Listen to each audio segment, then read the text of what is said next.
समाज और धर्म को हानि पहुंचाने वाला अगर बाज नहीं आता है तो फिर उसके साथ वैसा ही व्यवहार करके उसको सीधा रास्ता दिखाया जा सकता है।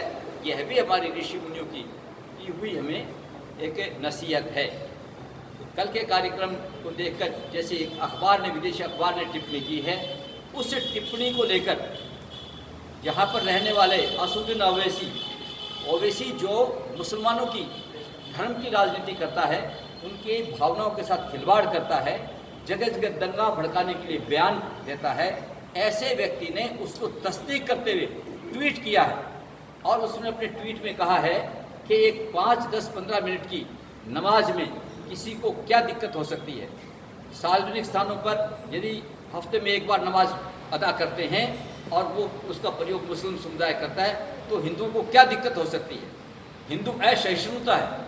और उसने ये आशंका जाहिर की है कि भारत में अब मुसलमानों को नमाज पढ़ने से रोका जा रहा है। ये घृणा फैलाने का काम ओवैसी ने किया है। उसका कोई मकसद हो सकता है, लेकिन आज से पहले यदि भारत के बारे में कोई विदेशी व्यक्ति, भले ही मुसलमान क्यों ना हो, वो जब भारत का विरोध करते थे, क्या कोई अभद्र टिप्पणी करते थे, तो ओवैसी भारत का साथ देते थे। लेकिन कल ओवैसी का असली चेहरा उस ट्वीट के माध्यम से बाहर निकल करके आया है। उसमें पूरी तरह से जहर भरा है। मुसलमान और हिंदुओं के सौहार्द को खराब करने का ट्वीट किया है उसने। और विशेष करके गुरुग्राम में ये संघर्ष समिति जो 3 तारीख को जो बैठक हुई थी डीसी ऑफिस में, उसमें हिंदू प्रतिनिधि भी थे, मोमडन प्रतिनिधि भी थे और प्रशासन के भी थे। उसमें जो हिंदू प्रतिनिधियों की तरफ से था कि 37 जगह जो आपने अलॉटेड बताई है, जो बार बार ये कहते हो ये अलॉट हुई है, उस पर ये फैसला था। प्रशासन ने भी ये माना कि ये अलॉटेड नहीं थी और मुसलमानों ने भी ये माना था ये अलॉटेड नहीं थी, ये झूठ था, फ्रेब था, धोखा था।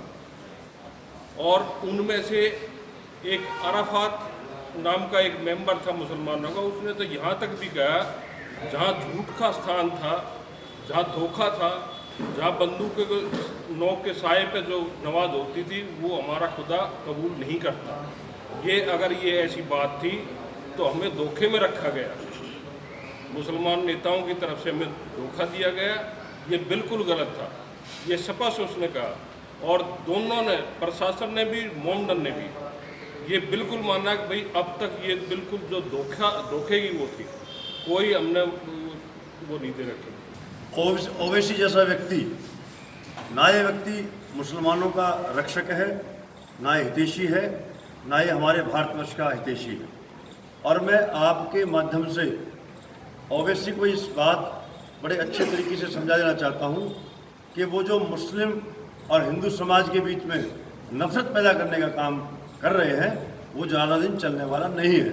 और इस प्रकार की भाषा से वो मुस्लिमों का ना समर्थन प्राप्त कर पाएंगे और ना ही वो जो है हिंदुओं का समर्थन प्राप्त कर पाएंगे। तो वो अपनी मर्यादा में रहें। और मैं एक और आपके चैनल के माध्यम से मांग करता हूँ कि जो ओवैसी अपने साथ अधिवक्ता, एडवोकेट की जो बात करते हैं, इनकी इस डिग्री की भी जांच होनी चाहिए कि क्या ये डिग्री कहीं पाकिस्तान से तो इन्होंने प्राप्त नहीं की है, क्योंकि हिंदुस्तान का जो महाविद्यालय, कानूनी जो शिक्षा देने वाला महाविद्यालय है, वो इस प्रकार की भाषा किसी को भी नहीं सिखाता है।